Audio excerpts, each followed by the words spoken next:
Hello everyone, how are you? I hope you're having a wonderful day so far. My name is Melissa and thank you for taking the time out of your day to be here with me today. I have been working on this for quite some time now. I have recorded this video maybe, I don't know, maybe 4 times already. So yes, this is a very special event for me, at least. If you're here, it's because you, like me, like to learn about history and historical events. I love finding new pieces of history that I've never heard of before, or that might not be as known to the public. And also, you probably like makeup, but if the makeup part isn't your thing, that's totally okay too. I'm only doing the makeup part because I'm just trying to distract myself from really how weird it is to just sit here and talk to myself. So without further ado, if you're a history nut and you love to learn new things, any historical events or figures that you probably didn't know about, then subscribe to my channel and come back every Friday for your weekly history lesson. Alright, let's get this started. But first, I almost forgot, I have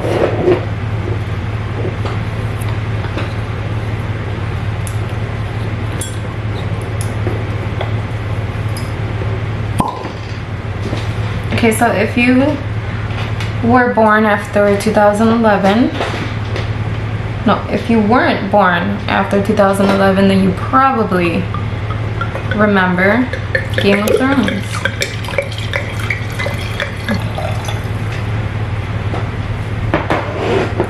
In Game of Thrones, there was a character, King Aerys Targaryen. He was crazy. Okay, he was dubbed the Mad King because obviously he did some fucked up shit in the show. But in our history, there was a real king who was called the Mad King. His name was King George III. He was born George William Frederick to Frederick Louis, Prince of Wales, and Princess Augusta of Saxe-Gotha. Little disclaimer, I'm probably gonna botch a bunch of these names because my tongue likes to just stop working when I'm trying to speak. Just fair warning here. Okay, so George was born on June 4th, 1738. He was born very sickly and weak, so he was baptized on the same day that he was born, because they did not believe that he was gonna make it past that first day. But he did, and he was a very smart young man.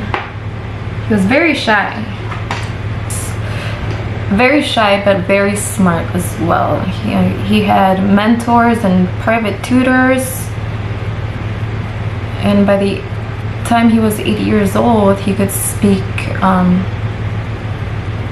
fluent English, obviously, German, and he was learning French. So he was that little sponge, you know. But his main interest was in the natural sciences. He had a mentor. His name was Scottish nobleman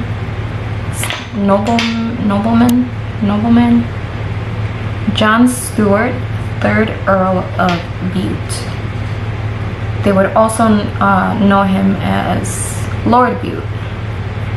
And he was, like I said, his most important mentor. He would be also his greatest influence growing up. On March 3rd, 1751, Frederick Lewis, George's father, unfortunately passed away from a lung injury. Where are all of my brushes? Okay, so he passed away from a lung injury, which gave George, his oldest son, the title of Duke of Edinburgh. 2 weeks after his father's death, his grandfather, King George II, would give George the title of Prince of Wales, which now put him in line to inherit the throne. Also, just in case you guys are wondering what it is that I'm using, I will have everything linked down in the description.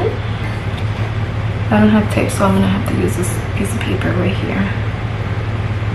Okay, so where was I? Okay, so he becomes Prince of Wales.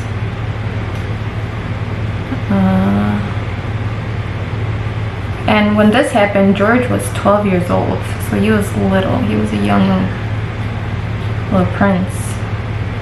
George would eventually succeed to the throne when his grandfather, King George II, suddenly passed away. And this was on October 25th, 1760, and George was 22 years old when this happened. Can you hear me? So he was 22 years old when he became king. He would inherit the throne in the midst of the 7 Years' War, or here in America as we know it, the French and Indian War. A little backstory about his personal life. When a year after he became king, he would marry Princess Charlotte Sophia. I can never say this name, so it's Mecklenburg-Strelitz. And they actually met on that, they married on the same day that they met. Which, you know, to them it didn't matter, I guess, because they would end up being married for 50 years and they would have 15 children together. 15 kids. So back to 1760, George would, okay, so I said he inherited the throne in the midst of the 7 Years' War, but also some changing political issues, and as well as religious friction. And him, the king, King George, he was a very devout Anglican. So he was very conservative, as you could imagine. Good Christian religion to be. No judgments here. During this time, the 7 Years' War was in about its 4th year of active fighting.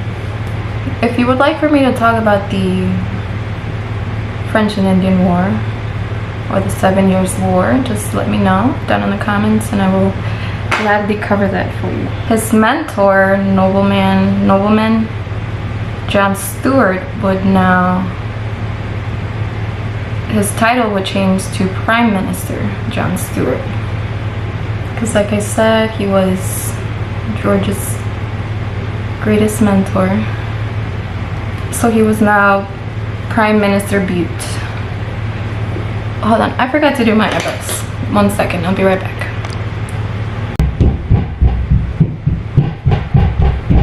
Okay, I'm back. And if you hear all that noise, it's my kids going crazy up there.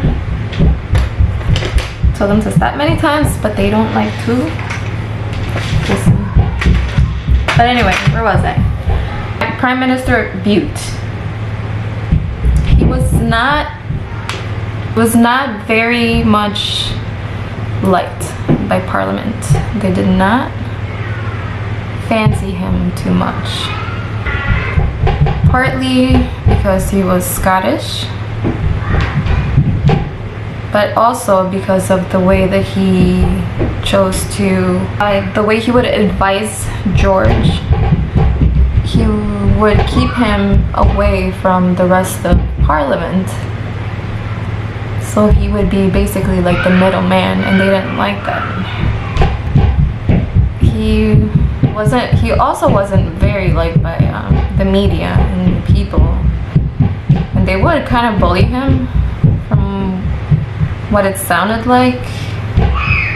And eventually, he was forced to resign from his position as Prime Minister due to some alleged sex scandals, which involved George's mother. In 1763, he was succeeded by a George Grenville. Okay, so now it's like after the war. We're gonna fast forward a little bit. So at the end of the war, their empire was in a lot of debt due to the war. And so Grenville, you know, like the colonizer that he was, he said, you know, the American people should pay. They should pay us up. They need to pay up because they benefited from the war, and British troops are still needed over there to protect them. And you know, George, his inexperienced, naive self, oh my God, those kids, he agreed, which led to him supporting the Sugar Act of 1764, which meant that smugglers could be tried in admiralty courts without the benefit of a jury. And this included the smuggling of molasses as well. He also supported the Stamp Act of 1765, which would tax paper goods and legal documents as well in the American colonies, of course. And also the Quartering Act, which would force the American colonists into providing housing, and, well, shelter and food for British troops. And obviously this freaking pissed off the colonists. Like, now they're being forced to feed and house these random ass dudes. I know that would piss me off. I don't want some random people in my house, especially with my kids. Fuck no. Okay, so does no taxation without representation ring a bell? Because it certainly did in Boston and Massachusetts, and it would eventually spread to other cities. Eventually the Stamp Act would be repealed, but, and this is a big but, on that same day that it was repealed, the Parliament, they passed the Declaratory Act of 1766, or also known as the American Colonies Act, which stated that Parliament could make laws binding the American colonies in all cases whatsoever. And this also followed more tax laws. And this pissed off the colonists even fucking more, of course. And when I say it pissed them off, I mean it pissed them off. Of course, rightfully so, you know? So they began protesting. And as the protesting spread, Lords Edmund Bjork and William Pitt the Elder. These long ass names. They were basically like, you know, it's kind of hard doing this collection shit from this far away. Like logistics, my guy. March 5th, 1770, the Boston Massacre happens. If you want me to cover the Boston Massacre, because that's its own whole thing, I will also gladly do so. So at the same time that George is dealing with all of this, he finds out, and remember when I said that he was a devout Anglican? And I also said that he was a very conservative person. Well, he finds out that his brother, Prince Henry, was partaking in some, how can I put this? He was partaking in some ungodly activities. So basically he was doing the nasty without putting a ring on it, and it sickened him. It sickened him to the core. Hold on, let me do my lashes really quick. Bro, I swear to God, these kids, but oh, I fucked it up. And I can't fix it. I got glue basically all on this part. This is like what you look like after a whole night of partying. It's fine. It's fine. I'm fine. Where was I? After Boston Massacre happens. Okay, so he finds out that his brother is, you know, doing the nasty. He's not married. Our guy George over here is like pretty disgusted that his brother's doing this. So he then pushes Parliament to pass the Royal, why can't I talk? The Royal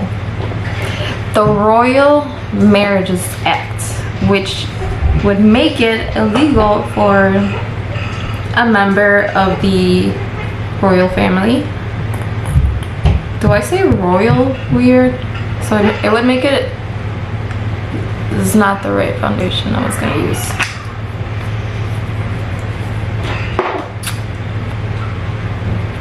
Okay.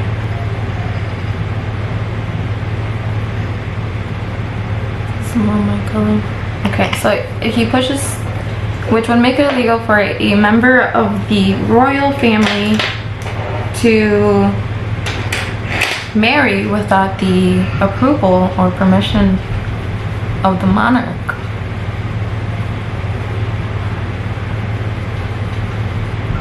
Can George swear?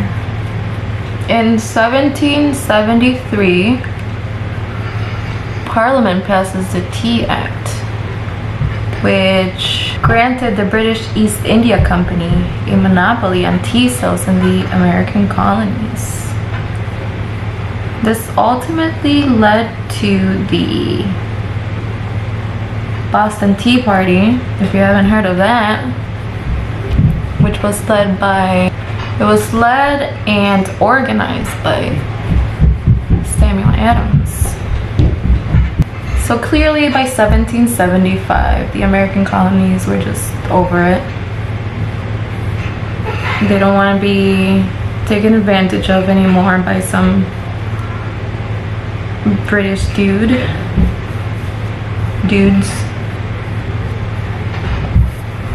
And on April 18th, 1775, hundreds of British troops marched from Boston over to Concord, Massachusetts, in order to seize arms cash. Did I say that right? Cash. And so Paul Revere and some other dudes, they, being all sneaky, they light some lanterns, which I forgot number. This would tell the militiamen that the British are coming. So he never yelled it, because if he had, he would have given them away. He would have given the militia and their plan to attack the British away, because there was members of the British army kind of like in hiding within the colonies. So they did the lanterns. They successfully warned the militiamen that the British are coming. So they began mobilizing, and then they intercepted the redcoats. And on April 19th, local militiamen clashed with the British troops in the Battle of Lexington and Concord in Massachusetts. And this would mark the shot around the world, which would signify the start of the Revolutionary War. During this time is when we start hearing the talk about enlightenment, being woke, and some colonists were inspired by two philosophers named John Locke and for some reason I can never say his name, Jean-Jacques Rousseau. I'm just gonna call him Rousseau. I can't even say Rousseau.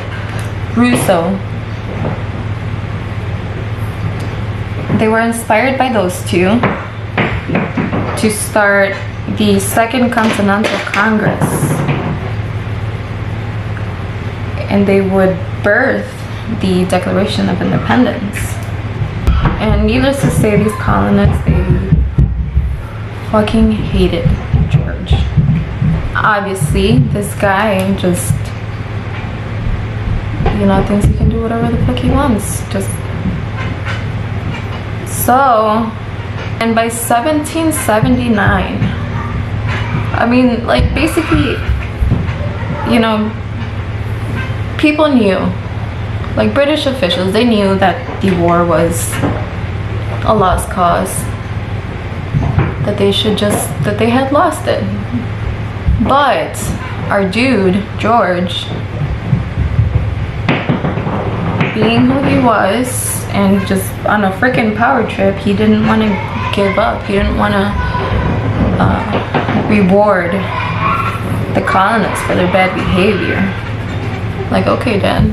So on October 19th, 1781, French and American troops came together and they surrounded British troops in Yorktown and defeated them once and for all. To the American colonies.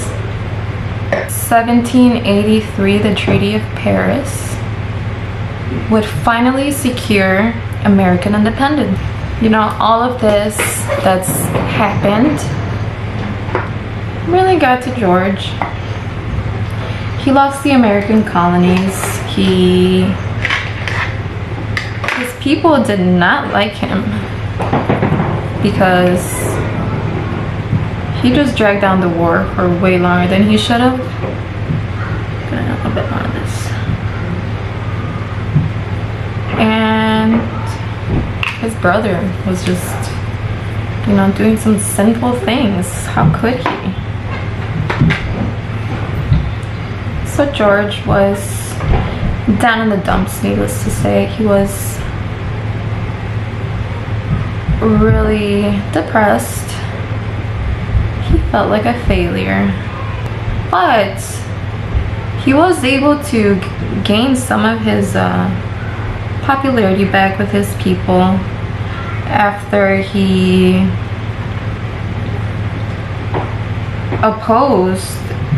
very strongly opposed. It was a plan by some very powerful ministers in Parliament who wanted to reform the East India Company. So he made it very clear that whoever supported this plan was an enemy of his. So that did kind of help to stop this plan, and that won him some kudos with his people. In 1788 was when George experienced his first bout of insanity.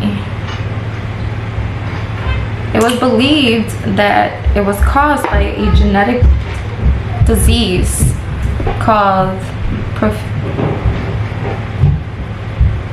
porphyria. Okay, I warned you guys I was gonna botch all these names like crazy, so don't at me. Porphyria. I'm just gonna call it porphyria. And according to the porphyriafoundation.org, porphyria is not a single disease, but a group of 8 inherited genetic disorders that differ considerably from each other. A common feature in all porphyrias is that accumulation in the body of porphyrins and porphyrin precursors. No mames. Okay. So these are normal body chemicals, but they don't usually accumulate the way they do in porphyria. So some historians do disagree with this theory that that's what causes insanity, but he would be in this state for about a year. So I can see. So for about a year before he recovered again. Once he did recover, though, with the help of his prime minister William Pitt, he would take part in another war with France, the rise and fall of Napoleon, and the what's it called? The incorporation of Ireland into the United Kingdom. So he obviously took on way too much. Really unnecessary. Like, just chill. Just chill. Just take a day off. So it is said that the immense pressure of being king, all of these wars, some family tragedies that happened along the way would cause his insanity to return. But this time it was different.